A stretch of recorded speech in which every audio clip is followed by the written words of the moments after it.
izmaina to kārtību, to nolikto kārtību, kuru Sātans ir iedibinājis šajā pasaulē, dārgie.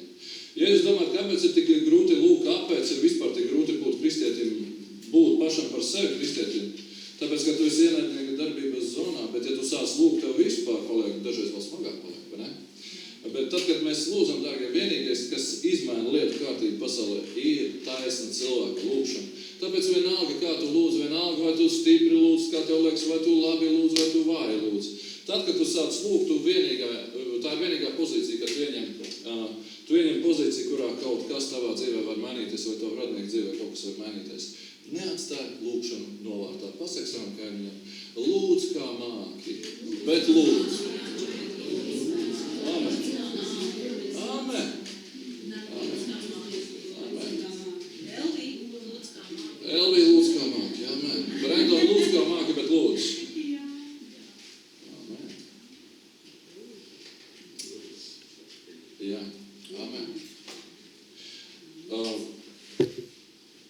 Šodien gribētu nostiprināt mūsu identitāti. Dažreiz ir tā, ka mums ir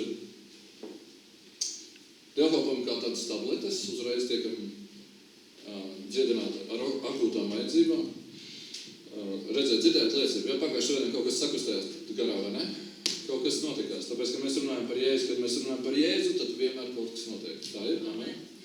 Un tad, kad ir atbilstošs sirds stāvoklis, tad, kad tu attiecīgi atsaucies ticībā, tad tu piedzīvos Jēzu. Pagājušā tēma saucās piedzīvot Jēzu. Šodien es gribu runāt diezgan lietas, kas varbūt nav tava aktualitāte. Varbūt tas nav tas, ko tu šodien sāgai, tev liekas, man ir tik daudz problēmu, par ko viņš tur runā. Bet, redziet, dažreiz tev ir vajadzīga vitamīna, tev ir vajadzīga normāla barība, lai tu vispār būtu spēcīgs savā organismā, vai ne? Tas nav tā, ka tu dzīvos tikai uz tabletēm. Tā, ka tu nolaidi maz gulēsi, slikti ēdīsi, vitamīnas nelietos un vienā dienā sajutīsies pavisam slikti un tad tu ies pie ārstēties. Tā liela daļa cilvēkiem. Tāpat arī garīgā ziņā tev ir vajadzīga barība, tev ir vajadzīga vitamīna, lai tu priekšdienās savā dzīvē būtu vesels. Tāpēc šodien, lai tavu identitāti nostiprinātu, es gribu runāt tēmu, kas saucās garīgā selekcija. Garīgā selekcija. Garīgā selekcija. Tu domā, kas tas par vārdu, kas tie par terminiem? Selekcija nozīmē, zinu, ka šeit ir dārzkopi, šeit ir visādi cilvēki, kas saistīti ar dabas lietām. Selekcija nozīmē, kāds labāk zinās par mani droši vien definīciju. Mēs pazīstam dārzkopjus, selekcionārus, mēs zinām, ka cilvēks strādā ar augiem, lai radītu labākas sugas, mēs zinām, ka tā ir vesela zinātne, tā ir vesela māksla, mēs zinām, ka tiek radīts ziedi, kāda nav bijuši un tā tālāk, un tā tālāk, un tā tālāk. Šis vārds tika izvēlēts vienkārši tāpēc, lai mēs saprastu, ka Dievs arī ir selekcionārs. Tātad pirmais punkts, Dievs ir selekcionārs. Un es gribētu, lai mēs paņemam šo tēmu, lai mēs paņemam šo vārdu, lai mēs saprotam, kāds ir Dieva raksturs. Ja tu sapratīsi, kāds ir Dieva raksturs, tev būs labāk, vieglāk identificēt sevi, kas tu esi un kāds tu esi. Jo es varētu dot tev vieglas, uzbudinošas zāles, tu sajustos uzmundrināts pēc šī dievkalpojuma, tu aiziet lēkādams mājās, un arī tādas zāles mums būs. Atnāc, piemēram, kur māsa sēž un saka, сегодня будем бесов выгонять. Будем, бесов тоже будем выгонять. Bet sāksim ar pamatbarību, pēc tam arī ar uguņošanu, ja vajadzēs arī pagaidām besus padzīsim, ja vajadzēs, ja? Bet lai tā pamatbarība ir, lai tas vārds atnāk un lai izmaina mūs. Un es gribu lai jūs atskatāties mazliet vecajā derībā, jo, ja jūs esat veco derību, varbūt dažreiz jums rodas jautājumi, dažreiz cilvēki man ir prasījuši, kāpēc Dievs jaunajā derībā atšķirās tik ļoti no Dieva, kas ir vecajā derībā? Kāpēc vecā derība vispār ir vajadzīga? Kāpēc mēs viņu lasām un kāpēc viņu vispār ir pielikt klāt? Dārgie, tāpēc, ka Dievs nekad nemainās, tāpēc, ka Dieva raksturs nekad nemainās un Dieva daba nekad nemainās. Es centīšos jums pastāstīt, ka Dievs ir selekcionārs. Tā galvenā doma ir tāda, ka Dievs vienmēr, visos laikos, visos vēstures posmos, kādu vien viņš ir bijis radījis cilvēci, ir vēlējies sev radīt īpašu tautu, tīru rasi, tīru kultūru. Tautu, cilvēku kopumu, kas kalpotu viņam svētumā, kas būtu atbilst viņa standartiem, viņa svētuma standartiem, viņa ar kuriem viņš varētu kontaktēties. Jūs zināt, ka Dievs radīja cilvēku, lai nejustos vientuši, mēs esam visu, kur to dzirdējuši, ka Dievam vajadzēja kādu, ar ko būt kopā, viņš radīja cilvēku. Un visos laikos, tad, kad pasaulē ir ienācis grēks, jūs zināt, ka Sātans ir tas ļaunais selekcionārs, kas visu samaitāja, ja neesat lasījuši Bībeli, sāciet lasīt, tas ir Ēdenes dārzs. Tur bija tīra sēkla, bija Ādams un Ieva pirmie cilvēki, kuriem bija tīras sirdis, kuri pielūdza savu Dievu, staigāja savu Dievu un iezagās šis te nelietas, Sātans, kas maisa gaisu. Un viņš sabojāja šo tīro sēklu, iesēdams šaubas, izraisīdams grēku cilvēku dzīvē. Un jūs zināt, ka Ādams un Ieva tika izdzīti no Ēdenes, jūs zināt, ka tāda sākās problēmas. Pirmās problēmas sākās Ēdenes dārzā. Un kopš tā laika cilvēce dzimst, katrs cilvēks dzimst ar iedzimtu grēku, dzimst netīrs, dzimst kā Dieva pretinieks. Kopš tā laika Dievs izmisīgi ir mēģinājis atrast veidu, kā nošķirt priekš sevis cilvēkus, kas kalpotu viņam, kas būtu svēti, ar kuriem viņš atkal varētu kontaktēties. Tikko viņš bija izmetis šos te divus nepaklausīgos cilvēkus no Ēdenes dārza, tā viņš uzreiz sāka meklēt veidu, kā tomēr atrast cilvēkus, ar kuriem kontaktēties, ar kuriem būt kopā dārgie. Un viņš vienmēr ir vēlējies sev radīt īpašu tautu. Viņš ir selekcionārs. Viņš vienmēr ir vēlējies, ka viņam būtu cilvēki, ar kuriem viņš varētu būt kopā, kas pielūgt viņu, kas vienkārši viņu atzītu kā Dievu. Ziniet, un pa kājām vienmēr maisās šis riebīgais radījums, ko sauc par velnu. Un tad, kad Dievs grib radīt kaut ko labu, Sātans nāk vienmēr, lai visu saķēzītu. Tad, kad Dievs iesāk kaut kādu darbību pie cilvēkiem, Sātans vienmēr nāk un saindē. Viņš pats neko nevar radīt, bet viņš mēģina saindēt. Tāpēc, ja ļaunums ir pasaulē, tad ļaunums ir parasti kaut kas, ko Dievs ir radījis, un Sātans vienkārši mēģinājis to saindēt. Iesējis kaut kādu ļaunumu iedabūs tajā iekšā. Un tad Dievam nāks izdomāt kādu jaunu plānu. Tā nav sacensības starp Dievu un Sātanu, bet jums jāsaprot, ka ir šīs pasaules Dievs. Ir vēlns, kurš vienmēr nāks, lai zaktu nokaut un nomaitātu. Tātad, ja arī ņemam vērā iepriekš sacīto, ka Dievs vienmēr ilgojās nošķirt sev cilvēkus priekš sevis, ka Sātans ir tas, kas vienmēr visu sabojā, tad atcerieties, ka Dievam arī vienmēr ir bijusi svēta sēkla. Tie ir cilvēki, tās ir tautas, tie ir tautu kopums, tā ir draudze, caur kuriem viņš grib atklāt savu mīlestību šajā pasaulē. Vispirms atcerieties, tā bija Ēdena, kas bija brīnišķīga Dieva klātbūtnes vieta, kur cilvēks staigāja Dievu, kur vispār nebija ne grēka, ne slimību, nekā nebija un tā tālāk. Neklausieties tajā kā leģendā, uzturiet to kā patiesību. Tur viss tika saģeparēts. Tajā vietā, tajā brīdī viss tika sabojāts. Tad, kad Ēdena tika sagānīta, atcerieties, viņi tika izdzīti no Ēdenes dārza, tāpēc, ka viņi bija nesvēti. Tāpēc, ka viņi bija ēduši no ļaunu un labu atzīšanas koka, viņi bija ieraudzījuši, kas ir grēks, viņi bija sagrēkojuši. Viņi vairs neiederējās tajā svētajā vietā, viņi neiederējās Dieva klātbūtnē. Kopš tā laika, ja jūs esat Bībeles lasītāji, es skrienu ātri cauri vecajai derībai. Ja jūs esat Bībeles lasītāji, ja šie vārdi kaut ko jums vispār izsaka, tad Dievs vienmēr centās nošķirt priekš sevis cilvēkus, kas paklausīs viņam, kas būs līdzīgi viņam, kas pielūgs viņu. Atcerieties Ābels, kurš pienesa upuri Dievam, kas patika Dievam. Atcerieties Ābelu nokāva Kains, kas atkal bija Sātana sēkla. Vai ne? Atcerieties? Halleluja! Kains, kas bija Sātana sēkla, kas iznīcināja Dievu nodomu, Ābels bija Dieva aicināts vīrs. Atcerieties Noā. Atcerieties, ja, kas bija Noā, tas bija Dieva vīrs, kas dzīvoja pēc Dieva prāta, kas staigāja Dievu. Visa apkārtējā paudze bija nešķīsta un netīra.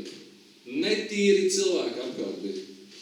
Atcerieties Ābraham, kur Dievs aicināja ārā no savas tautas, lika aiziet viņam no savas tautas projām. Vienkārši, ja mēs lasām ar redzīgām acīm un gribam saprast, ko un kā Dievs darbojās vēsturē un tagad, tad pieņemiet šo atziņu, pieņemiet vienkārši šo domu, ka Dievs meklē sev cilvēkus, ar kuriem sadarboties, no kuriem selekcionē tīru rasi, tīru tautu, kas būtu spējīgi saprast viņu, kas būtu spējīgi sadzirdēt viņa balsi. Ja jūs gribat zināt izprast šo briesmīgo veco derību, tad saprotiet, ka pirmā tāda Dieva iejaukšanās tajā, lai paturētu tīru cilvēku rasi, notika Ēdenes dārzā. Jūs zināt, pirmais cilvēks, vīrs un sieva, Ādams un Ieva, sagrēkoja. Un pirmā selekcionēšana notika šajā te brīdī, kad viņi tika izdzīti no Ēdenes dārza. Viņi tika izdzīti no Ēdenes dārza, viņi tika padzīti, tāpēc, ka viņu sēkla bija kļuvusi netīrā. Viņi bija netīri kā cilvēki. Viņi bija grēkojuši pret Dievu. Turpmāk katrs viņu pēcnācējs piedzima ar jau šo iedzimto grēcīgo dabu. Pēc tam mēs lasām Bībelē, ka ļaunums pieņēmās tik ļoti, un otrā selekcija notika, es gribu jums pastāstīt, kā tā notika, 1. Mūzes 6:5-8. Mēs lasām Bībelē, ka 1. Mūzes 6:5-8, kad Dievs redzēja, ka cilvēka ļaunums auga zemes virsū, un ka viņa sirdsprāta tieksmes ikdienas vērsās uz ļaunumu, tad Dievam kļuva žēl, ka viņš cilvēku zemes virsū bija radījis, un viņš savā sirdī ļoti noskuma. Un Dievs sacīja, es iznīcināšu no zemes virsmas cilvēku, kuru esmu radījis, cilvēku līdz ar lopiem un rāpuļiem un putniem gaisā, jo man ir žēl, ka es esmu to radījis. Tagad, ja mums ir tā domāšana saindāt ar to humānismu, ja? Cilvēks, visa vērtības mērs, cilvēks Dieva vietā, cilvēks. Bet tad, kad mēs lasām Bībeli redzīgām acīm un dzirdīgām ausīm, Dievs ir visas radības autors. Viņš jebkurā brīdī var darīt, ko viņš vēlās. Viņš spriež tiesu par savu radību. Viņš jebkurā brīdī var iejaukties, lai selekcionētu pasauli. Ja jums tagad šķiet, mēs līdz tam nonāksim, mēs negribam skriet notikumam priekšu. Ja jums šķiet, ka tagad ļaunums ir ieņēmies pasaulē, ja jums šķiet, ka tagad Dievs kaut kur tā kā piemirsis par savām tiesām, tad tagad par to parunāsim vēlāk. Bet mēs šeit lasām līdzīgu aprakstu tam, kas notiek mūsu dienās. Un tad, kad ļaunums bija ieņēmies, kad nebija neviena taisna cilvēka, kad Dievs atrada tikai vienu taisnu cilvēku, kura vārds nosauc Noā. Un jūs zināt, ka visa radība cilvēki tika noslīcināti tajā, ko saucam par grēku plūdiem. Izglābās tikai viens taisns vīrs un plus viņam 2 dēli ar savām sievām. Un jūs zināt, ka dzīvnieki tika ievesti šķirstā. Mēs visu to svētdienas skolā varbūt esam mācījušies, varbūt esat dzirdējuši jau bērni būdam. Un tas ir kļuvis arī par tā kā mazliet svētdienas skolas pastāstiņu. Un dažreiz es pat esmu ievērojis jaunajās Bībelēs, ka tā kā tiek noklusēts, tas tā kā neliek tikt uzsvers uz to, ka ļaunais Dievs labos cilvēks iznīcināja. Kaut kā tā bikli tiek noklusēts tas, ka Dievs iznīcināja cilvēks viņu grēku dēļ.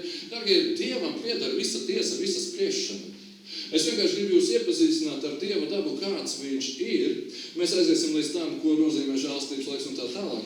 Bet ņemiet to vērā, ka Dieva ziņā, viņa kompetencē ir spriest tiesu tā, kā viņš vēlās. Ja viņam paliek žēl, ka viņš ir radījis šo radību. Ja ļaunums ir tik ļoti ieņēmies, un mēs pat nevaram iedomāties, kāds bija ļaunums tajās dienās, tad vienā dienā viņš pieņem lēmumu. Man ir žēl, ka es šo kroplīgo formu esmu radījis, un es ņemu to un iznīcinu. Jūsos varbūt paceļās kāds cits gars, jo mēs visi savā mērā esam saindēti ar humanismu. Kā tad tu Dievs tā? Kāpēc tu tāds nežēlīgs vecajā derībā? Un kur tad paliek mīlestība? Dārgie, mīlestība Noā laikā izpaudās tajā, ka viņš paturēja no cilvēces vienu sēklu. Tas bija taisns vīrs, kurš nebija apgānījies savā paudzē ar grēkiem, ar kuriem grēkoja viņa līdzbiedri. Mīlestība izpaudās tajā, ka viņš saglabāja cilvēku rasi caur 8 cilvēkiem, kuri pēc tam turpināja piepildīt zemi ar taisnu sēklu. Saprotiet, kāpēc Dievam tas bija jādara? Es neesmu Dieva advokāts, es neaizstāvu Dievu.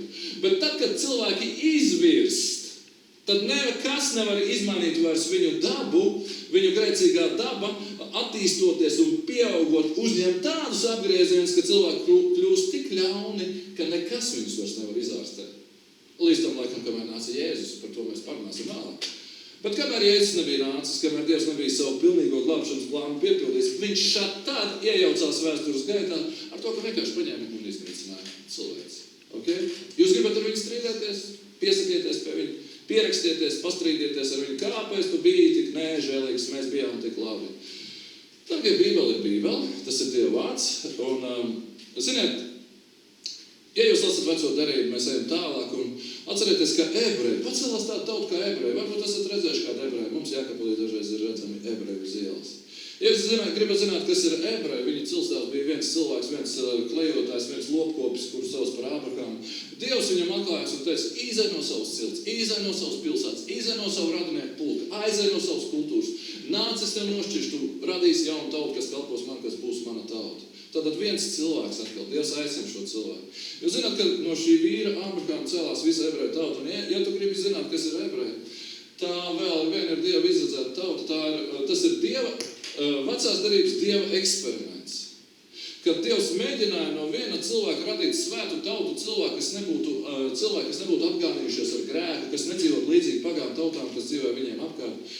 Viņš deva viņiem likumus, viņš nevarēja izmainīt viņu sirdis, bet viņš caur likumu un caur savu godības atklāšanos vadīja šo tautu. Ja jūs lasat veco darību, tā vienkārši ir ebreju tautas vēsture arī lielā mērā. Kā šie cilvēki nespēja piepildīt Dieva gribu.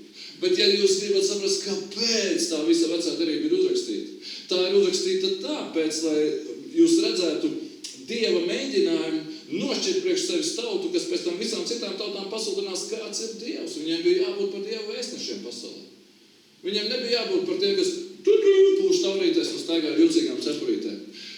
Kā tagad daži interesanti cilvēki cenšas reanimēt jūdejas tradīcijas un saka, ja tu būsi tuvāks Dievam, tagad tev būs cepurīte, tagad tev būs tauri pie mutes un tā tālāk. Dargie, tā visa ir pagātne. Dievs pabeigs savu darbu pie ebrejiem, vienmēr ar cieņu izturieties pret ebrejiem, nestāstiet anekdotus par žīdiem, nesakiet žīdi ēd bērnus un tā tālāk, jūs grēkojat tādā gadījumā. Dievs ir nošķīris ebrejus. Viņa eksperiments nesanāca, tāpēc, ka šī tauta bija ar cietu sirdi. Bet tā pašā laikā Dieva žēlstība ir pār ebrejiem un savā laikā viņš pabeigs savu darbu pie viņiem, jūs zināt, ka Bībele par to runā. Bet tagad tu redz ebreju svētī viņu. Tāpēc, ka tas ir Dieva pirmais, ne pirmais, bet tas ir selekcionēts mēģinājums radīt tautu priekš sevis, tautu, kas paudīs Dievu godību. Ja tu gribi zināt, kāds ir Dievs, tad kaut vai Dievos ebreju svētkos un visās viņa tradīcijās noteikti ir vairāk Dievu nekā, piedodiet tie, kuri tūlīt apgrēcināsies, nekā daudzās kristiešu tradīcijās. Ja? Tāpēc, ka tas ir tuvāk patiesībai, tāpēc, ka tas ir tāds mēģinājums, lai Dievs varētu izpausties caur konkrētu tautu. Nekad nevienu citu tautu viņš nav izredzējis. Kāpēc? Paprasiet viņam. Tā ir tauta, kura vēl ar vienu atstāja iespēju uz visu pasauli, ja jūs gribat zināt. Jā. Karš, kas notiek Izrēlā. Māza, niecīga valstiņa, kuru neviens nevar uzvarēt. Mežonīgs spiediens uz šo valsti, viņus vienkārši grib dabūt no zemes virsmas nost. Jūs zināt holokaustu, jūs zināt visas tās lietas, kas notika ar ebrejiem. Mēs nezinām, kāpēc Dievs to pieļauj. Dievs soda savu tautu tā kā vēlās. Viņš ir tiesnis. Ja viņš pieļauj 6 miljonus iznīcināt ebreju, tā kā Pāvils saka, ja tu redzi, ka tiek sodīta izredzētā tauta, tad turies tu ar bību. Tā ir rakstīts Romiešu vēstulē. Nesāksim prātuļot, tur ebreji, ko tur, svētiem ebrejs. Viņi ir dažreiz jocīgi cilvēki, vai ne? Tad, kad ebrejs nestaigā ar Dievu, viņš ir pavisam jocīgs cilvēks. Tāpēc, ka Sātans grib izmantot ebrejus, piemēram, jūs zināt, kas negrib iesaistīt politiku, bet jūs zināt, kāds tautības cilvēki bieži vien iestājās pret mūsu valsts neatkarību, vai ne? Tāpēc, ka Sātans izmanto to, lai sagandētu visu, kas ir, ja ebreji tika radīti kā tauta, lai svētītu visu pārējās tautas, tad Sātans paņem un izmanto šos cilvēkus, lai sačakarētu visu, lai pretīgāk būtu, lai radītu naidu pret savu tautu. Bet tad, kad mēs svētījam ebrejus, mēs paši tiekam svētīti. Tā kā vienmēr svētīsim ebrejus tēvs, mēs svētījam tavu tautu, mēs svētījam ebrejus. Halleluja. Sātans saindē un kropļo ar visādām mutācijām. Iedomājieties, bija šī svētā tauta, kas saucās ebreji. Dievs bija devis, ja tu esi apstulbs lasot veco darību, aizciet un vairāk negribi to vispār pacelt, tur ir pilns ar likumiem, tur ir pilns ar to, kā šai tautai sevi pasargāt šķīstu. Dažreiz mums kā cilvēkiem vajadzētu palasīt 3. mūsu grāmatu, jo tur vispār mums rodās priekšstats, kas ir grēks. Kas ir grēks? Kāds ir grēks? Mēs nevaram to izpildīt, bet tur vismaz ir definīcija tam, kas ir grēks. Ja? Un bija šī tauta nošķirta priekš Dievu, padomājiet, dārgie. Ja? Bija šī tauta nošķirta priekš Dievu, varbūt jums tas nav aktuāli, tu nesaprot, par ko viņš tur vispār runā. Tad iedomājies, bija tauta, kurai Dievs bija Dievs, kurš atklājas šeit tautai, gāja viņiem pa priekšu uguns stabā. Dienā tas bija mākonis, brīnums un zīmes notika vienkārši tas, ko mēs lasām Bībelē, par ko mēs esam dzirdējuši jau no svētdienas skolas stāstiem bērnībā. Un šeit tauta gāja. Un es kā piemēru gribu minēt, ko Sātans dara, kā Sātans cenšas saindēt savu tautu. Tad, kad šī tauta gāja iekšā savu apsolītajā zemē, tuvojās apsolītās zemes robežām, ja jūs saprotat, par ko es runāju, tad nāca viņu ienaidnieki un nolīga pravietu, kuru sauc par Bileāmu. Jā, esat lasījuši Bībelē, varbūt. Bija tāds vīrs kaut kur vientuļais Dievu pravietis Bileāms. un viņa ienaidnieki nolīga viņu, nāc un nolādi šo tautu, viņa teica. Tātad, padomājiet. Satans var sacelt par tevi kaut kādas vajāšanas. Satans var kaut ko censties tev kaitēt. Varbūt tavu kaimiņiem grib tevi nolādēt. Varbūt tava krustmāte grib tevi nolādēt. Varbūt par tevi slikti runā cilvēki. Es vēlreiz saku, ja tu staigā svētumā, ja tu dzīvo kā kristietis, ja tu dzīvo svētu dzīvesveidu, neviens tev neko nevar izdarīt. Šī tauta nebija nolādāmā. Rakstīts Bībelē, ka viņus Biljāms nespēja nolādēt, Dievs viņam to neļāva darīt. 6 reizes viņu ienaidnieki centās samaksāt viņiem naudu, lai viņus nolādētu. Varbūt kāda tādiņa pret jums ir kūrusies kādreiz, varbūt kāds ir jūs centies nolādēt. Mēs zinām, ka mūsu tautā tas ir ļoti, ļoti raksturīgi lādēšana, būšanās, sālīši, krustiņi, žagariņi un tā tālāk. Dargais, ja tu gribi vilkt paralēlus, tad saproti, ja tu esi svēts, tevi neviens nevar nolādēt. Tātad, kad nebija iespējams šo tautu nolādēt, ko darīja Velns? Velns atklāja līdzekli, kā šo tautu neutralizēt. Rakstīts Atklāsmes grāmatā 2.14. Tad, kad viņš 6 reizes veltīgi centās nolādēt šo svēto Dieva tautu, padomā par sevi, velc paralēls, ja tu staigā kā kristietis svētumā, ja tu staigā svētā dzīvē, neviens tev nespēs nolādēt. Ja tu pats necīnies ar saviem vārdiem, neiesaisties kaut kādās vārdu cīņās, necenties par sevi argumentēt, Dievs būs par tevi, neviens tev nevarēs pieskarties. Atklāsmes darbos 2.14.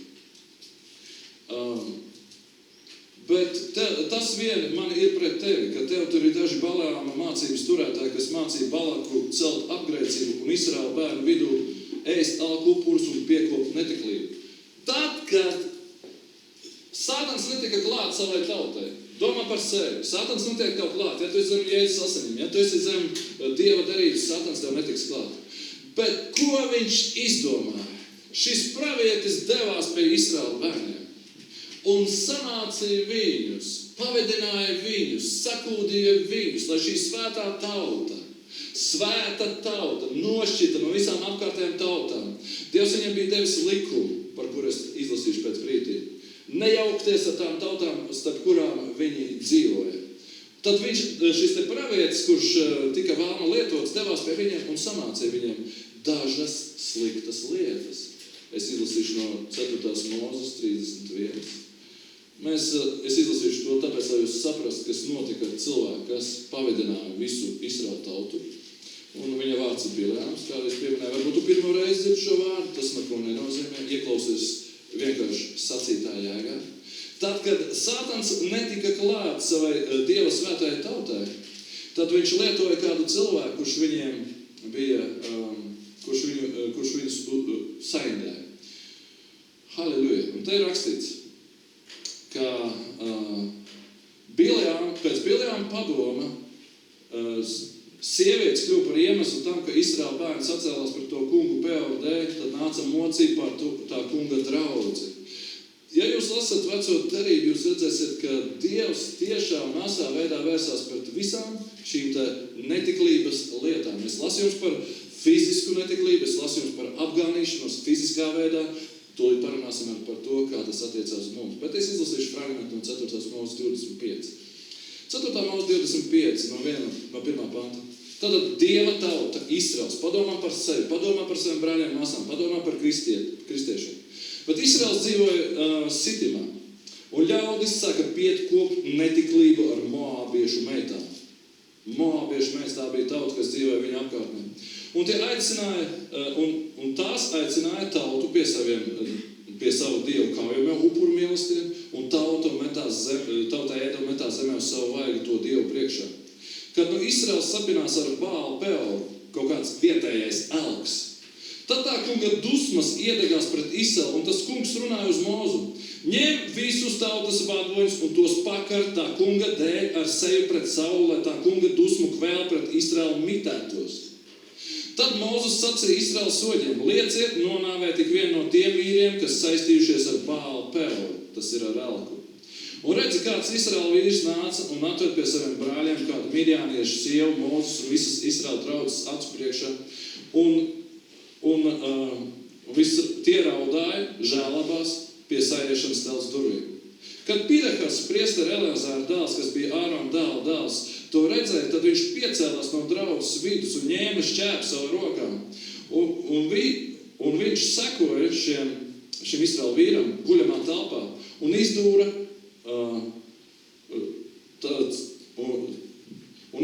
abiem Izraēla vīram un tai sievai to cauri viņu pavēdarai. Tad pārstāja miršana Izraēla bērnu vidū. Tagad, ja jūs pat šo vecās derības notikumu nespējat pilnīgi izfiltrēt, ja tā var teikt, tad pieņemiet šo galveno domu. Tad, kad Velns redzēja, ka Dieva tauta nav pieejama dabīgi, tāpēc, ka paklausīja Dievam, tika sūtīts cilvēki, kurš viņiem iemācīja pīties ar tās zemes iedzīvotāju sievietēm, kas dzīvotajā zemē, kas bija grēcinieki, kas bija pagāni, un pielūgt alku dievus. Un tā, kad tas notika, jūs redzat, kas notika. Sērga sākās tautas vidū.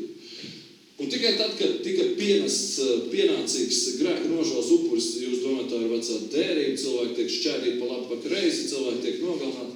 Tagad tajā visā atklājās vienkārši Dieva raksturs un Dieva daba.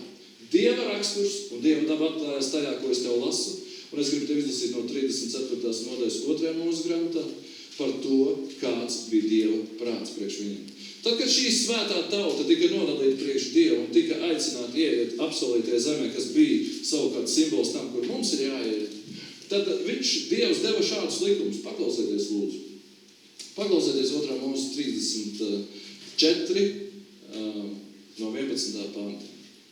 Paklausieties, lūdzu. Tad Dievs vēršās pie Mūzus un saka šādus vārdus. Halleluja. Slāva tev, kungs. Halleluja. Labi, sāksim no 10. Tad viņš sacīja, redzi, es esmu tas, kas noslēdz darību, un savas tautas priekšā es darīšu brīnumus, kādi nav notikuši nekur visā zemes virsū. Un nevienā tautā, ka visa tauta, kuru vidū tu atrodies, visas tautas, kuru vidū tu atrodies, redz tā kunga darbus. Jo vareni būs tie darbi, kurus es tavā vidū darīšu. Tas ir apsolījums mums, kristieši. Jūs gribat būt brīvi, jūs gribat būt svētīti, jūs gribat būt ar Dievu. Skatieties, tas ir Dieva apsolījums jums. Ņem to vērā, ko es tev šodien pavēlu. Jūs domājat, tā ir vecā derība. Tas uz mani neatiecās. Dārgie, klausies ar dzirdīgām ausīm. Redzi, es padzīšu amoriešus, kānēniešus, ferisiešus, hetiešus, hīviešus un jebusiešus tavā priekšā. Un te viņš dod reāls, konkrētas norādes. Sargies, slēgt, noslēgt derību ar tās zemes iedzīvotājiem, kuru zemē tu nāc. Ka tās nekļūst par slazda valgu tavā vidū. Izpostiet viņu altārus un salauziet viņu alku stabus un nocētiet viņu alku kokus. Un nepielūdz citu dievu, jo tas kungs, kura vārds dusmotājs, ir dusmīgs dievs, tāpēc nenoslēdz derību ar tās zemes iedzīvotājiem, ka tie netikli kalpo saviem dieviem un upurē saviem dieviem. Ka tie neaicina tevi, lai arī tu ēstu no viņu upuriem. Un neņem saviem dēliem sievas no viņu meitām, un viņu meitas netikli kalpodamas saviem dieviem, nepamudina arī tavus dēlus netikli kalpot viņu dieviem. Tagad jūs domājat, par ko viņš tur runā? Tā ir selekcija. Dievs ir aicinājis visos laikos sev īpašus cilvēkus.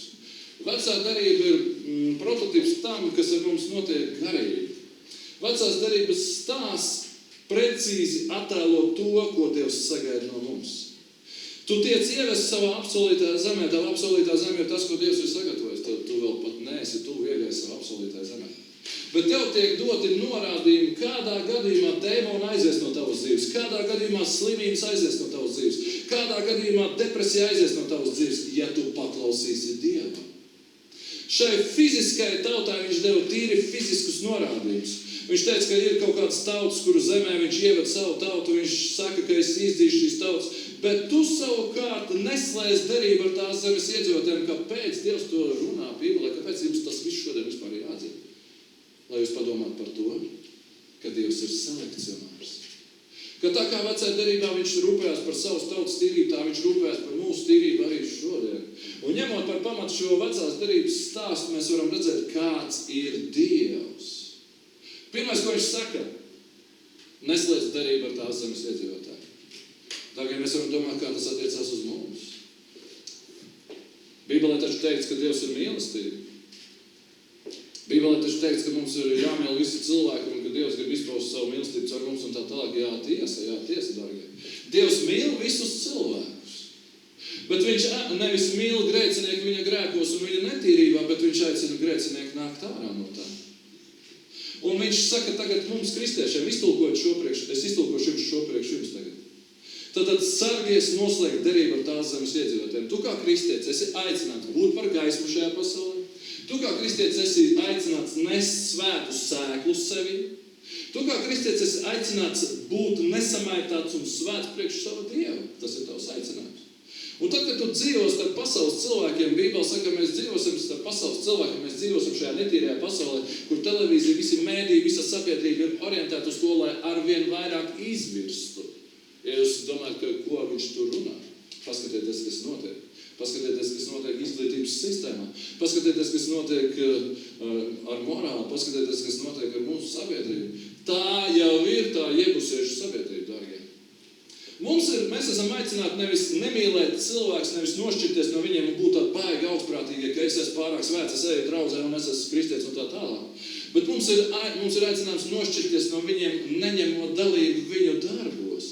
Neslēgt derību ar viņu, neslēgt nekādas līgumus ar neticīgiem cilvēkiem, nebūt kopā ar neticīgiem cilvēkiem tāpēc, ka Dievs zināja, ja mēs slēdzam draudzības līgumu ar pasauli, ja mēs esam draugos ar pasaulīgiem cilvēkiem, agri vai vēlu, viņu tikumi iespiedīsies mūsu domāšanā, iespiedīsies mūsu paradumos, un mēs tiksim samaitāti, dārgie.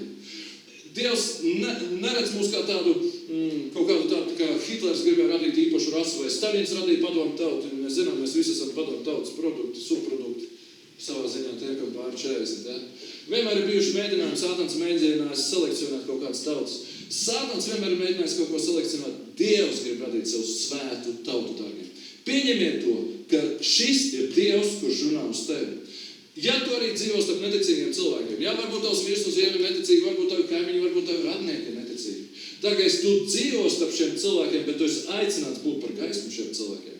Tu esi aicināts nest šo svēto sēklu sevi un nekad neslēgt nekādas derības ar viņiem. Nepiedalies viņu svētkos. Neslēdz līgumus ar viņu. Neslēdz nekādus derības ar viņiem. Jūs zināt, ka tas izklausās skarbi. Bet tieši tāds ir Dievs. Tāpēc, ka šeit tālāk ir pateikts, ja mēs dodam savus meitas viņu dēliem, viņu dēlu kļūst par mūsu meitu vīriem un tā tālāk. Rezultāts ir tāds, ka agri vai vēlu šī svētā sēkla tiek sabojāta. Jums vajag piemērs. Jums vajag piemērs par to, kā kristiešu sievietes augdamas nepalikt vienas. Tomēr es izmainīšu šo vīrieti. Viņš ir tik seksīgs, es noteikti precēšos ar viņu, nemaz nepaprasot, vai viņš ir kristietis. Noteikti es viņu pievedīšu pie Dieva, un šiem vīrietim, protams, ir aprēķīts, kāda meitene. Un tagad, kad viņš tiek līdz altārim, viņš aizmirst par visiem dieviem, ne viņam Dievu vajadzīgi nekas. Un tāda sākās problēmas, tāpēc, ka ģimene ir sadalīta, tāpēc, ka ģimenē nav viena sēkla, tāpēc, ka viens ir Sātana bērns un otrs ir Dieva bērns. Saprotiet, kur ir problēma? Ja jums liekas, ka tas ir pārāk šausmīgi, pārāk bārgi prasīts, tad es esmu ievērojis tikai vienu, ka tur, kur viens no cilvēku, vienalga, jebkura ģimene, padosies vienā virzienā. Vai nu viņa būs neticīga ģimene, vai arī viņa kļūst ticīga. Vai nu vīrs sekos sievas, piemēram, un kļūst par kristieti, vai arī sieva noslāps un vairs neies uz draudzi, vienkārši pazaudēs šo sēku, pazaudēs šo svētumu, pazaudēs Dievu klātbūtni. Dārgie, tas ir brīdinājums. Tad, kad, ja tu esi bijis precējies un tavs vīrs ir neticīgs vai tavs sieva ir neticīga, tu neko tur nevari izmainīt. Ja tavs vīrs un sieva grib dzīvot kopā ar tevi, tev nebūs šķirties no viņa. Tā rakstīts Bībelē. Bet tai pašā laikā tev ir jānes šī svētā sēkla sevī, nepadoties nekādam spiedienam. Ja tu esi sieviete, kuras vīrs ir neticīgs, piemēram, saglabā šo sēklu sevī, zini, ka Dievs tev ir aicināts būt par svētumu. Atcerieties, kā Bībelē rakstīts, ja vīrs ir neticīgs un sieva ir ticīga, tad jūsu bērni vismaz ir svētīti. Iedomājieties, ja divi ir neticīgi cilvēki, kāda viņiem cerība, kas vispār viņi ir atvērti vēlnam, viņi ir vēlna bērni savā būtībā. Bet ja arī ir tik smaga situācija, kā biežiem cilvēkiem ir, ka viens no laulātiem ir ticīgs, otrs neticīgs. Labāk, ka viens ir ticīgs un ir tas krusts, ir tas šausmīgi, ir grūti, ka otrs nāk mājās un varbūt mātojās tev un vienkārši tev un tā tālāk, un kurā sektā tu biji un tā tālāk. Tas ir smagi, es to esmu redzējis, dārgie. Tāpēc, ja jūs esat jauni cilvēki, paldies Dievam, visi briedumi cilvēki, vajag brīdināt jaunus cilvēkus. Nekad neļaujot sev aizmiglot acis.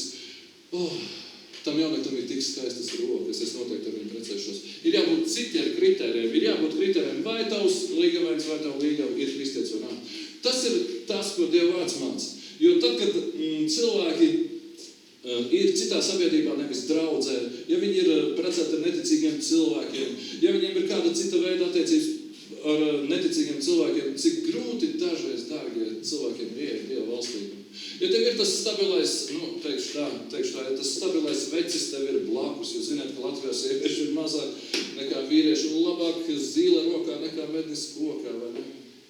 Un tā mēs tik daudz kompromisus pieļaujam, ja? Ir cevišķi, ja mēs, dārgie, saprotiet, šie ir Dieva standarti. Un kāpēc Dievs viņus uzliek šos standartus? Tāpēc, ka šeit ir rakstīts.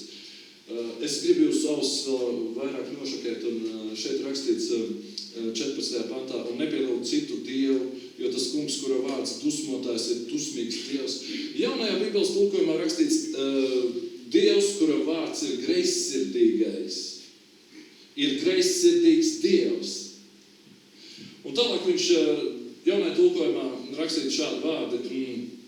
Tāpēc nenoslēdz derību ar tās zemes iedzīvotājiem, ka tie netikli kalpo saviem dieviem. Ziniet, jaunais tulkojums griež ausīs. Es zinu, ka dažiem labiem nepatīk tas, ko es gribu pateikt, bet tur ir rakstīts šādi vārdi, ka tie malko ar saviem dieviem. Tāds vārds. Malko. Visās šajās vietās, kur rakstīts netikli, tur rakstīts malko. Ja jūs ausīs griež šis vārds, Bībelē jābūt, protams, skaistai grāmatai, bet es domāju, šis vārds labāk raksturo to, ko sajūt Dievs. Ja mēs gribam zināt, kāda ir Dieva daba un uz ko viņš mūs ir aicinājis, tad ziniet, ka viņš ir greizsirdīgs. Un greizsirdības jūtas ir pazīstams viņam tāpēc, ka vienmēr, ziniet, Dievs ir bijis uzmests. Ja sevišķi ebreji viņu uzmet pinās ar alkiem, un šī te alkdievība tiek salīdzināta ar fizisku netiklību. Un, zināt, šis vārds ir, izsaka visu, kāds ir Dieva jūtas pret cilvēkiem, kas atstāja viņu svētumu, kas vienkārši aiziet pasaulē, grēkos, aiziet netaisnībā. Tāds ir Dieva jūtas vienkārši.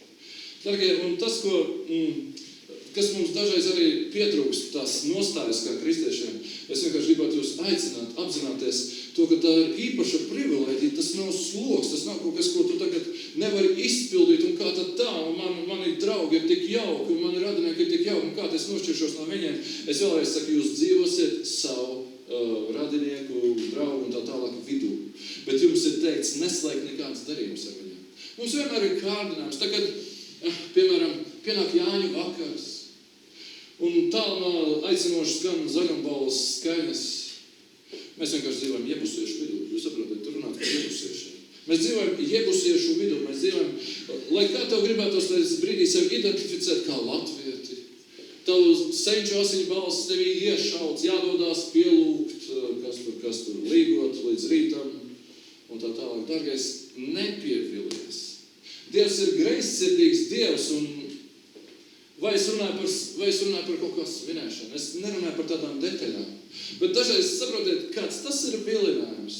Tā, kad tu sēdi vientuļš kā kristietis savās mājās, visapkārt skan līgot dziesmas, un kaimiņi pagalmā, piemēram, vāra zupu. Un tu spītīgi sēdi un skaties savu internetā dievkalpojumu. Ja? Dažreiz tu vari justies ļoti vientuļš. Piekritīsiet, vai ne? Dažreiz tu vari justies ļoti vientuļš, un tev var būt kārdinājums iziet uz kompromisiem. Un noslēgt darību ar savu jebusiešu kaimiņu, kurš tajā brīdī svin līgo, iziet ārā kopā uzēst zupiņu, un tad vienu glāzīt, tad otru glāzīt, trešais aliņš, un beigās no rīta tu esi kopā ar kādu jebusieti kaut kādā gultā. Ja? Es tā speciāli sabiezinu krāsas, dārgie, lai mēs saprastu, kā tas darbojās. Kāpēc Dievs saka, neslēdz derību? Ne ar vienu, kas dzīvo tev apkārt. Ja es domāju, ka tas viss ir drūmā vecā derība, par kuru es tagad kačāju jūsos iekšā. Es vienkārši, dārgie, gribu jums izlasīt no jaunās derības, kas ir derība, kas ir pārāk par veco.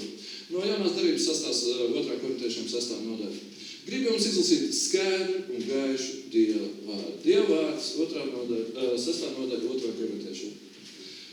6. nodaļa 2. korintiešiem gribu izlasīt jums Dieva vārdu. Dieva vārds skan šādi no 14. panta.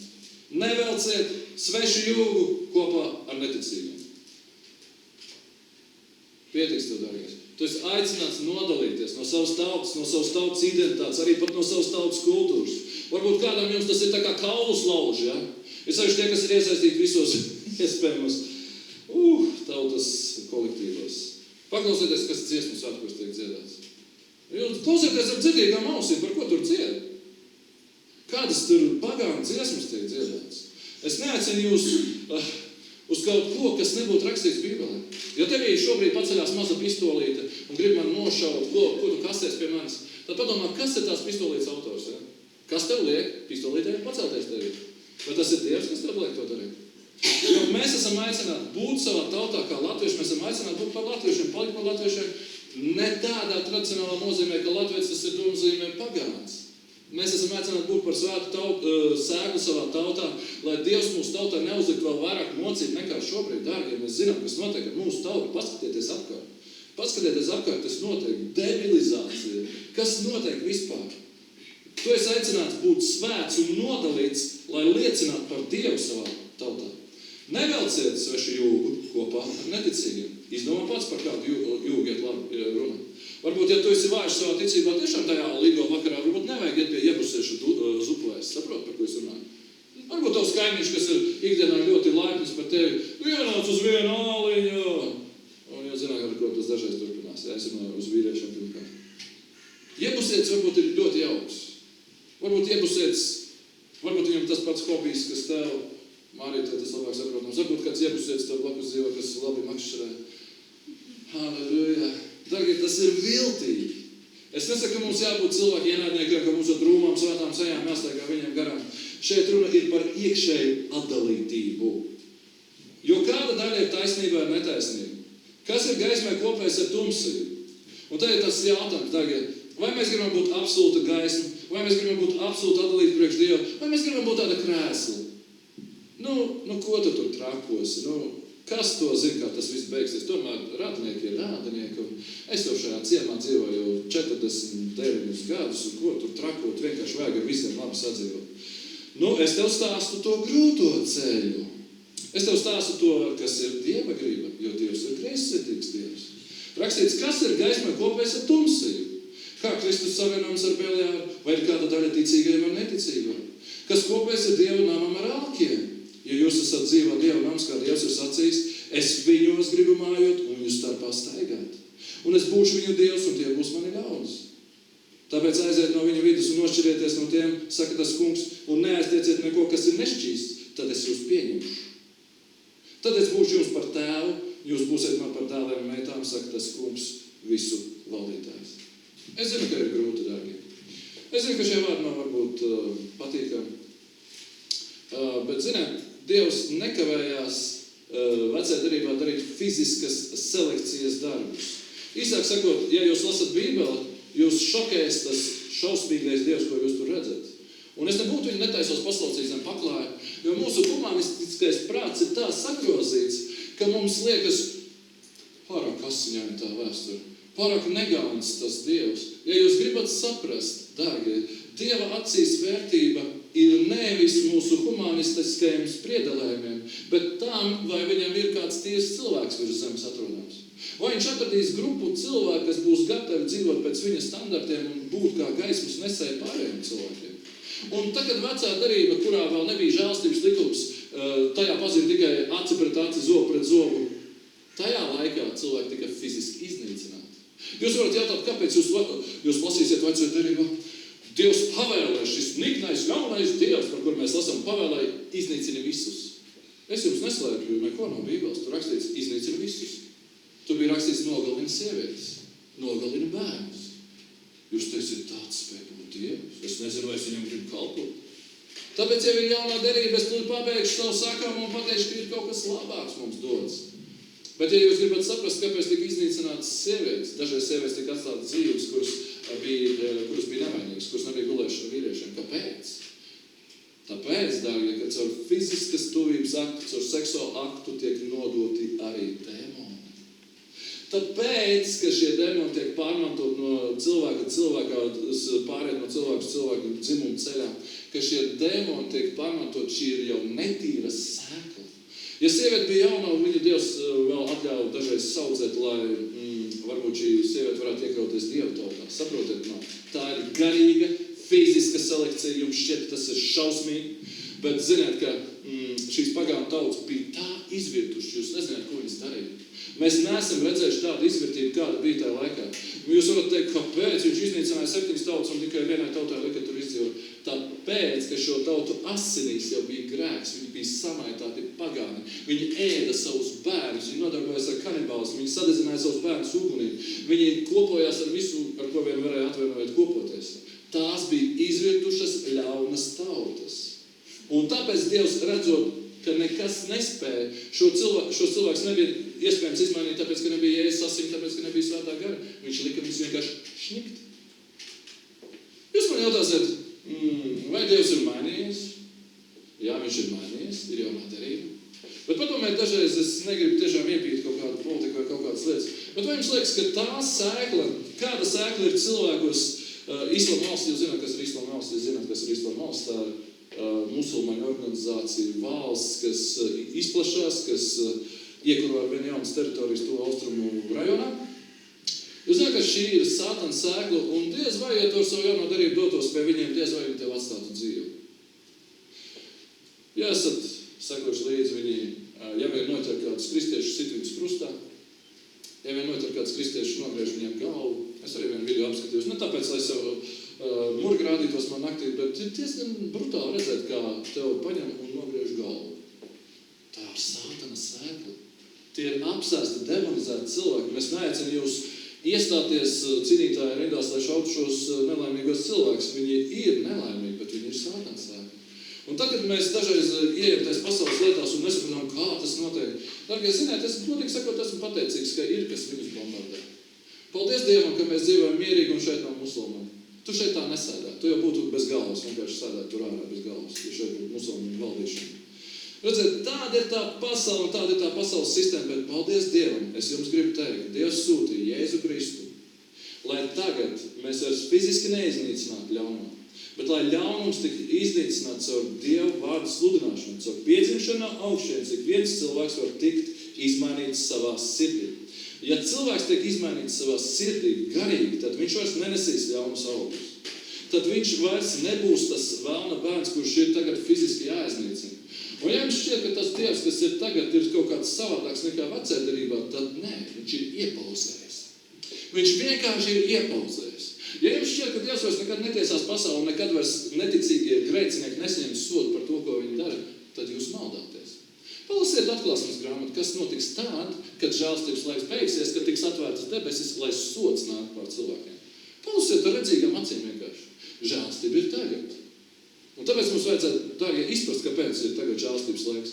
Nenotiek tiesas, vismaz tādas, ka mēs tur redzam, ka veselas nācijas aiziet bojā. Dažreiz zemestrīces notiek, vēlroks notiek. Bet tiek tā kā iepauzēts.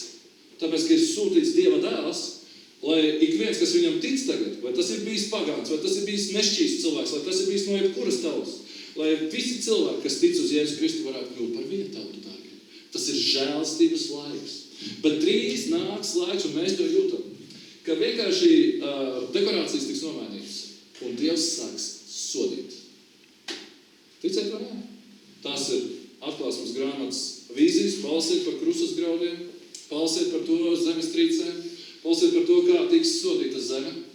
Un atkal šis te, ka Dieva tauta jau tiks paņemt projām par to citā reizē.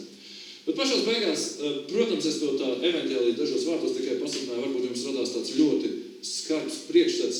Mums ir Jēzus asins. Mums ir Dieva apsardzība un Jēzus asinīm. Mēs nezinām, dārgie. Ja jums šķiet, ka jūsu dzīve nav pārāk tāda, kā tu vēlētos, un visas problēmas nav atrisinājušās un tā tālāk. Esi pateicīgs Dievam, ka tu esi aicināts, ka tu esi izredzēts būt šajā svētajā kompānijā, ko sauc par draudzi. Un tu pateiksi, lai tad visi šeit ir tik svēti, dārgie. Mēs esam šķīstīti Jēzus asinīs. Vienīgais, kas attur Dieva sodu no mums, mīlošais debesu Tēvs iznīcināja grēku mūsos caur Jēzus asinīm. Vienīgais, uz ko tu vari paļauties, ka tiešām nekas un nekāds ļaunums to nepieskarsies, ir Jēzus asinu dēļ. Tāpēc vienmēr godā asins, vienmēr piesauc Dieva Jēzus vārdu, vienmēr esi pateicīgs par to, ka tu esi draudzē. Es tev gribu mest izaicinājumu pateikt skaidru un gaišu. Šī nav kaut kāda margināla sekta, kurā tu esi vienkārši nosit savu laiku. tu esi šķirstā. Šis ir šķirsts, lai tu saprastu. Draudz ir tā vieta, kur cilvēki tiek vesti ārā no pasaules, lai ievestu drošā vietā. Un nevienam, kas to nevar saprast, kurš domā, ka šī ir vienkārši stulba laika nosešanas vieta, es nevienam nevar to iegalvot. Tad, kad Noā tika aicināts sludināt, viņš sludināja apkārtējiem cilvēkiem, kuri bija grēkos, viņš teica viņiem, glābieties, būs plūdi. Jūs zināt, ko cilvēki darīja? Viņi teica, tu esi stulbs, kādu plūdu. Un tas ir tas, ko cilvēki dara tagad. Bet tagad, tāpēc mums ir vajadzīgs šķirsts un draudz ir šķirsts. Es nesaku, ka šī viena ir draudz kā šķirsts. Bet draudz kopā, Kristus draudz ir šķirsts. Un ja tu esi draudzē, un ne tikai formāli draudzē, tad tu esi šķirstā. Un tu esi izglābts, bet sods nāks, dārgie. Ja jūs gribat par to pārliecināties, skatieties, kā lēnām tiek atraisīta dusmība, kā lēnām zeme tiek nolietot, kā lēnām zeme arvien vairāk sāk trīcēt un zemestrīces un tā tālāk un tā tālāk. Tas ir tas, par ko Jēzus runāja. Zemestrīces daudzās vietās būs, pats būs, laiku zīmes, dārgie. Vienkārši esiet redzīgi, esiet dzirdīgi. Un tas, ko tev vajag ne tikai nopirkt apdrošināšanu. Es piesacīju, es sasaku. Es biju svētdien dievkalpojumā, ar mani viss būs kārtībā. Es tev aicinu paskatīties tālāk, stiprāk, patiešām satvert šo patiesību, ka tu esi aicināts nodalīties, lai patiešām Dievs varētu būt tavs Dievs. Un ja tu gribi apstiprinājumu vēl divas raksturus, apstiprinājumu tam, ka kāds ir Jēzus, es gribu jums izlasīt skarbo patiesību. Mēs varam priecāties savā vidū, mēs esam draudz, mēs esam priecīgi, mēs esam izglābti, ka mēs ejam uz debesīm tā tālāk, bet es gribu jums izlasīt, ko Jēzus teica pats par sevi, par savu misiju. Ko viņš teica, dārgie, un lai cik tas būtu skumji, es vienkārši tev gribu brīdināt, ka tam, uz ko tu esi parakstījies, ir kaut kāda cena. Un tā cena ir šāda, Mateja 34. Tas ir tas, ko saka mūsu pestītājs Jēzus. Varbūt jums Jēzus asociējas ar tādu bildi no luterāņu altāra gleznas, tādā baltā halātā apgarots vīrietis, maigus, maidu, lūpās un tā tālāk. Jā, viņš bija tāds, viņš ir tāds vēl ar vienu. Bet, dārgie, šeit viņš saka kaut kādus citus vārdus. Paklausieties, ko viņš saka. Nedomājiet, ka es esmu nācis mieru atnest virs zemes. Wow! Mieru nesēs, mieru ķēniņš. Viņš saka, es neesmu nācis atnest mieru, bet zobenu. Zobenu, dārgi. Jēzus nes zobenu. Es esmu nācis cilvēku savest naidā ar viņa tēvu un meitu ar viņas māti un vedeklu ar viņas vīramāti. Un viņa paša māja ļauds būs cilvēka ienaidnieki. Kas tēvu vai māti vairāk mīl nekā mani, tas manis nav vērts. Un kas dēlu vai meitu vairāk mīl nekā mani, tas manis nav vērts. Un kas savu krustu neuzņemas un man nesako, tas manis nav vērts. Dārgais, es tev apsveicu, un tu esi laimīgs cilvēks, ja tavs sieva, ja tavs vīrs ir glābti. Ja tā nav, es zinu, tas ir milzīgs izaicinājums. Dzīvot kopā ar neticīgu cilvēku, vai būt arī neticīgu cilvēku vidū, jūs zināt, par ko es runāju. Daudziem jums ir tādas situācijas dzīvē. Jūs zināt, ka, ja jūs patiešām esat Jēzus sekotāji, ja jūs patiešām esat kristieši, jūsos ir cits gars. Un nevis uz tavām ārējām darbībām, kad tu svētdienā brauc uz draudzi, reaģē tavs tuvais cilvēks. Tas ir gars viņā, kas ārdās. Tas ir vēlna gars, kas vienkārši necieš to garu, kas ir tevi. Jo tu vari par sevi domāt, cik ļaunu tu gribi, bet ja tu esi pieņēmis Jēzus savā sirdī, ja tu esi Dieva bērns, tu nēsi citu garu sevi, un dažreiz tev varbūt liekas, es esmu slikts kristietis un tā tālāk. Tu tāpat pārstāvi citu valstību. Saprotiet, tā ir garīga sadursme. Divas valstības. Sātans, kurš mēģinās tevi sačakarēt. Sātans, kurš mēģinās tev tik klāt ar šaubām, ar kompromisiem, ar kaut kādām aizslīdēšanu prom no Dieva, Bībeli nelasam, uz draudzi nenākam, kopā svinam tur, jā. Mums pašiem bija dzīves piemērs, bija mums meitene, jā, jūs zināt, par ko es runāju, šodien redzēju viņu šeit restorānā. Meitene, kas nāca uz mūsu dievkalpojumiem, bet viņai bija neticīgs draugs. Kompromisi, dārgi, kompromisi. Kaut kāda Jēzus dēļ, kaut kādas draudzes dēļ, lai sastātu savu laimi, savu mīļoto cilvēku. Cik daudz gatavu cilvēku uz to? Un tā viņa aizgāja atpakaļ. Bet, dārgie, šī jau ir tā vēsts sāls. Ka vēsts sāls ir tas, ka viņš ir atnācis savest naidā. Ne tāpēc, ka Jēzus to gribētu. Bet tāpēc, ka šīs pasaules gars vienmēr agresīvi rēģēs uz to. Ja tu domā, ka visiem patiks tavā ciematā to, ka tu tagad esi draudzē, kur Dievu pielūdz, vienīgais, ko tu dzirdēsi, to esi tā dīvainajā sektā. Un tas atkal būs tev pārbaudījums. Un tev atkal būs izšķiršanās, ko tu par to teiksi. Tu vari tam noticēt, jā, laikam tā ir sekta. Agrāk dzīve bija mierīgākā. Es iešu atpakaļ zupu vārīt ar saviem kaimiņiem līgo vakarā.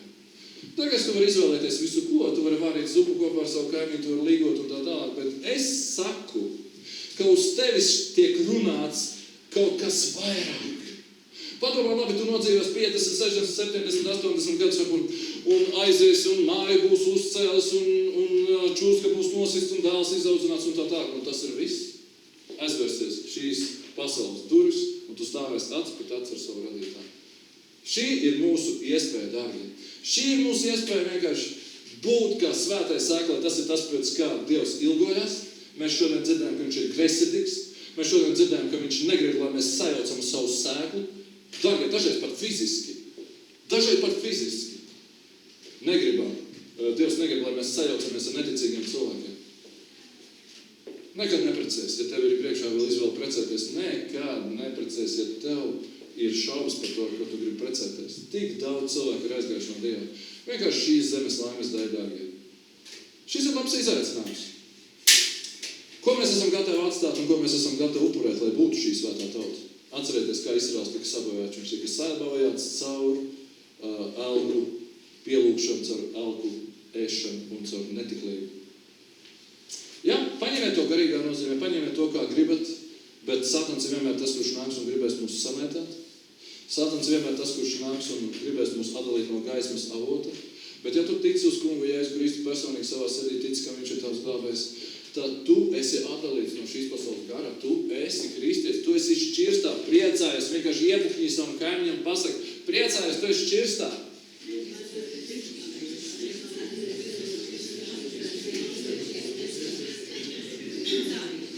Ticiet man, tas ir labāk. Vilmā, tu priecājies?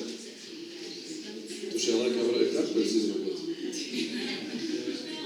Izdarījām! Aleluja! Dārgie, es zinu, ka vēsts ir nepārāk viegli. Bet mums ir prieka vēsti pasludināt, dārgie, ka mēs esam spējīgi dzīvot pēc Dieva prāta. Mēs patiešām esam spējīgi būt šī svētā tauta. Es vienkārši jūs gribēju, lai jūs iegūstat sev konkrētu identitāti, lai jūs varat apzināties, uz ko Dievs mūs ir aicinājis. Kas mēs esam aicināti būt, dārgie? Un es nevaru ielikt tavā sirdī šo vērtības apziņu, tāpēc, ka Bībelē rakstīts, ka Dieva valstība līdzinās tīrumā apslēptai mantai, ko kāds cilvēks atrod, aiziet un pārdod visu, kas tam bija, un pērk šo tīrumu. Ja tu neesi ar pareizu vērtības izpratni, tu uzskatīsi dimantus par oļiem, un tu uzskatīsi sūdus par dimantiem. Es teikšu atklāt. Ja tev nav pareizi izpratni par to, kas ir Dieva valstība, kas ir draudz, kas ir Dievs, kas ir Jēzus, un ja tu, ja sanāks, es varbūt staigāšu Dievu, ja nesanāks, es nestaigāšu. Dārgie, tādi cilvēki, Jēzus saka, manis nav vērti. Jūs domājat, ka ir baigi viegli? Nav viegli. Nevienam nav viegli. Atmanšu, kurš jums teica, ka būs viegli? Sagatavojies grūtībām, bet sagatavojies arī tam, ka tu ieies godībā. Jo atklāsmes grāmatā rakstīts, esi uzticīgs līdz galam, tad es tev došu dzīvības vainagu. Amen. Lūksim Dievu.